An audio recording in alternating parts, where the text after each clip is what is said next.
Good morning, people of God. Today I am going to be telling you one of the principle of getting rich in Christ. One of the principle, I'm not saying it's all the principle, but one of the principle of getting rich in Christ. But before I do that, I want to say something about the people of Gabon. People of Gabon, they need to pray for their president. I don't know if it's the sitting president or the one to come, but I had a revelation that there will be an attempted assassination of the president. It did not happen in their country. It happened that the president went somewhere and they attempted to assassinate him. And this thing, the reason why it's important for me to say it is because this thing will bring a destabilization in the government. So they need to pray for their government and they need to pray for their sitting president, whether they are sitting president or the one to come, I don't know. So they need to pray.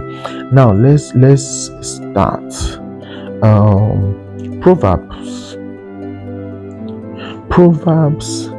chapter 22 verse 7. Listen to this carefully. It says, the wealthy rule over the poor, and anyone who borrows is a slave to the lender. Anyone who borrows is a slave to the lender. Now, remember this very well. Again, Proverbs chapter 19 verse 17. This place now says, whoever is kind to the poor is lending to God. The benefit of his gift will return to him in abundance. So if you are kind to the poor, you are lending to God. Remember the previous passage said that whoever that borrows is a slave to the lender. It means that the person must pay back. The lender has the right to set how much you will pay the person back, how much you will pay back, and when you will pay back. That means if you are helping the poor, if you are kind to the poor, you have the legal right to come to God and ask for your benefits. You have the legal right to do that. So how much you spend on the poor, how much you give to the poor, how much you care for the poor determines how much your legal right to ask for returns from God is. Peter in the book of Acts, let's look at the book of Acts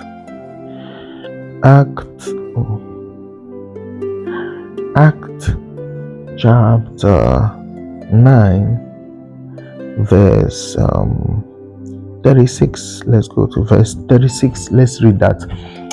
In Joppa there was a disciple named Tabitha, which in Greek is Dorcas. She was known for her good actions and act of charity that she was always doing. At the time she got sick and died. After they had washed her, they laid her in the upper room. Since Lydia was there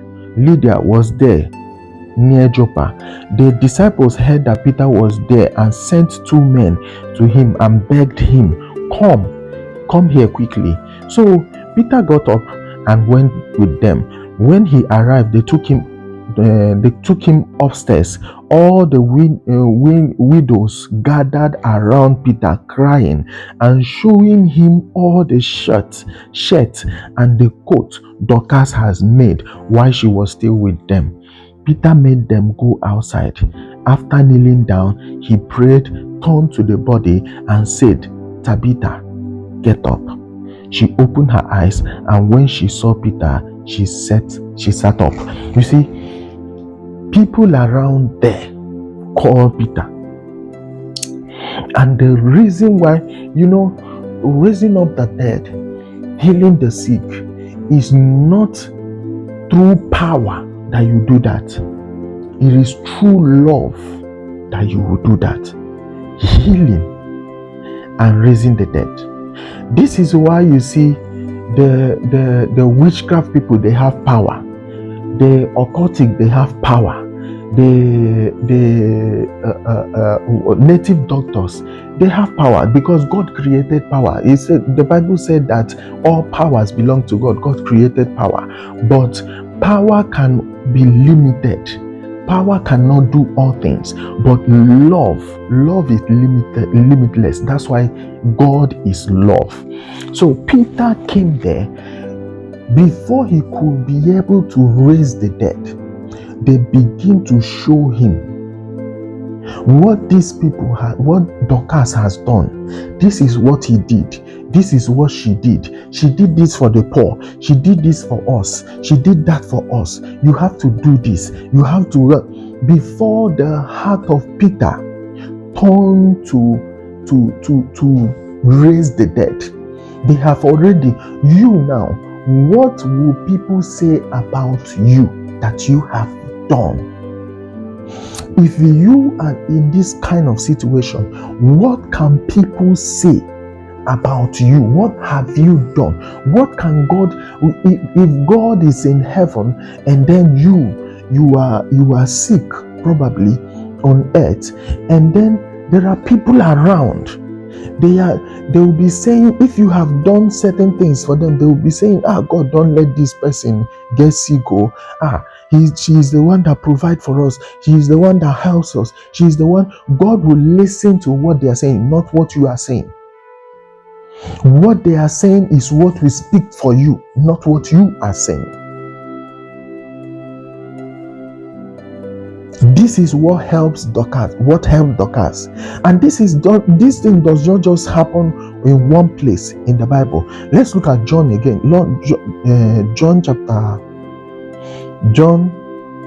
7. Luke chapter 7. Luke chapter 7.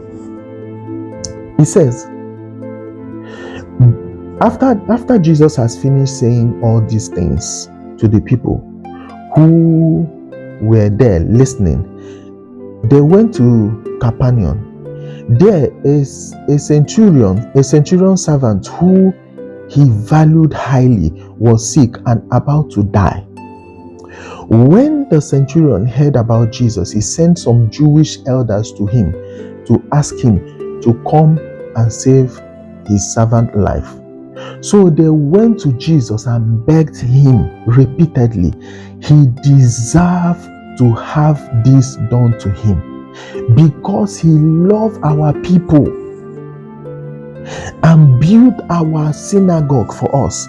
They were telling Jesus, see, this person in question love our people. He does good for our people. Remember, it says, this place says they begged Jesus repeatedly. So as they were begging Jesus, Jesus was not responding until they begin to tell Jesus, this person has done a lot for people. This person has built a Jewish temple for us. This person has done this and done that. When they begin to say that, Jesus stood up and started going. So what can people say about you? You are praying to God. You want to be rich. You want to do this. You want to do that. God, do this for me. I have the mind. See, the Bible said that if you are faithful in little, you'll be faithful in big. You cannot say, I don't have anything to give. If you are faithful in that small change that you have, that you are seeing people in your area who need help, who need food, you cannot buy food for them, but you are praying every day for God to bless you. What benefit are you requesting for God to give you back? Because it is if you help, then you will be helped. You are not helping anybody, but you are praying for God to help you. Today, I am imploring everybody who is listening to me. Take this principle, help the people around you, and then God will help you in return.